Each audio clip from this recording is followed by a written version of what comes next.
最近门诊很多人都在问我同一个问题，马医生，我流感明明已经好了，不发烧也不疼了，为什么这个咳嗽呀就是断不了？尤其是晚上躺下或者早起见风的时候呀，咳的那叫一个撕心裂肺。我是马超医生，首先我要告诉你一个反直觉的事实啊，病毒被清除了，并不代表你的气道修好了。绝大多数流感后的久咳不愈，根本不是因为还有细菌感染，所以你吃再多的抗生素也没用，而是因为你的气道裸奔了。我们来做一个深度的病理拆解。流感病毒非常狡猾，它虽然走了呀，但它在撤退前干了一件坏事，它把我们气道黏膜表面的那一层保护性上皮细胞像墙皮一样给撕了下来。这层墙皮底下是什么？是密密麻麻的感觉神经末梢。正常情况下有墙皮挡着，冷空气、灰尘这些东西啊是碰不到神经的。但现在墙皮没了，神经直接暴露在空气里。这就好比你家里的电线呀，绝缘皮破了，铜丝露在外面，哪怕是一阵微风吹过，甚至是你说话时声带的震动呀，都会直接触电。在医学上，我们发现这里面有一个关键的分子开关，叫 TRP 通道。病毒感染后啊，这个通道会变得极其敏感。以前需要很大刺激才会咳嗽，现在可能只是吸了一口凉气，这个通道就疯狂向大脑发送信号，让你咳个不停。这时候呀，很多朋友会担心，马医生，我咳这么久，是不是成哮喘了？这又触及到一个非常严肃的概念，咳嗽变异性哮喘。你说它可怕吗？它不像重症肺炎那样立刻要命，但你要说它不可怕，它有一个非常隐蔽的风险。如果不干预啊，有30%到40%的变异性哮喘，在未来会演变成真正的伴有喘息的典型哮喘。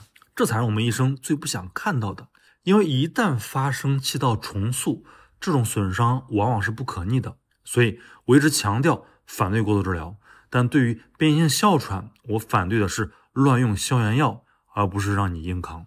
那么如果必须用药，依据全球最新的哮喘防治指南和中国的咳嗽指南，我们手里的武器到底有哪些呢？这里必须提到一个基础药物，吸入糖皮质激素，比如布列奈德。我们优先选择吸入制剂，气无剂型，气道局部给药。这是目前临床上应用最广泛的药物之一。大家听到激素不要慌，它是局部吸入，直接用于气道黏膜。它的作用就像给那个裸奔的气道重新刷上一层保护漆，能够非常有效的抑制局部的过敏性炎症。对于轻度的刚刚开始的气道高反应，布列奈德往往能起到很好的灭火作用，而且它的安全性数据非常成熟，长期使用的全身副作用极低。但是临床上我们经常遇到这样的情况，患者用了布列奈德，觉得起效慢或者咳嗽实在太剧烈了，晚上根本睡不着。这就说明单一的灭火不够了，我们需要灭火加扩管双管齐下。这时候只能更推荐升级治疗方案，也就是吸入激素加长效支气管舒张剂的联合制剂。为什么要联合？我们来拆解一下这背后的药理逻辑。单纯的吸入激素，它主要是抗炎，也就是消除气道的红肿，这需要时间，通常要连续用药3到7天才能看到明显效果。但是如果你咳得正厉害，气道平滑肌是处于痉挛收缩状态的，这时候联合制剂里加上这个长效贝塔2受体激动剂，比如福莫特罗，它是一个急性子，它能在吸入后1到3分钟之内迅速起效，直接松弛气道平滑肌。这就好比激素在负责修墙，而支气管舒张剂负责把紧闭的大门强行推开。这两者配合不仅止咳快，而且有协同作用。舒张剂能帮助激素更好的进入细胞核，发挥抗炎作用。对于那些夜间咳嗽严重、影响睡眠或者一动就咳的患者这种联合制剂往往是首选，能让你这一觉睡得更安稳。当然呢，还有一部分朋友特别抗拒吸入装置，觉得操作太复杂，或者担心掌握不好吸气技巧。对于这部分人群，或者合并有过敏性鼻炎的患者，我们还有一种口服药的选择，白3烯受体拮抗剂，也就是大家熟悉的莫鲁斯特钠。它的逻辑又不一样，它是去阻断一种叫白3烯的化学东西。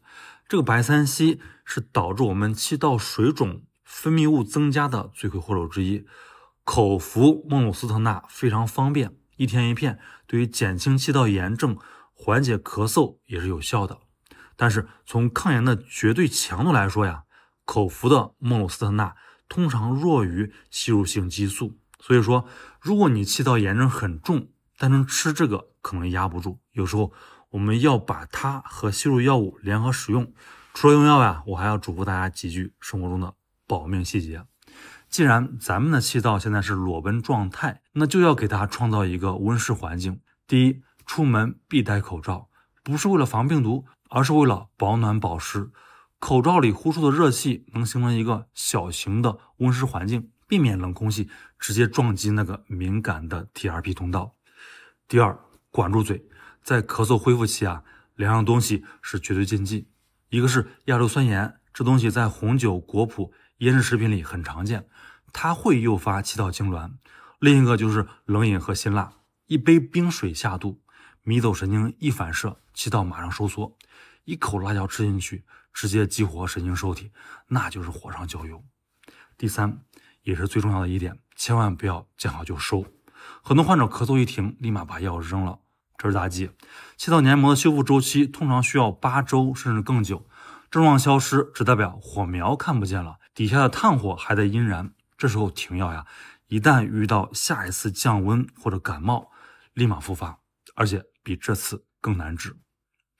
我是马超医生，反对过度治疗，但也绝对不能容忍疾病在我们眼皮底下从咳嗽变成哮喘。我们下次再见。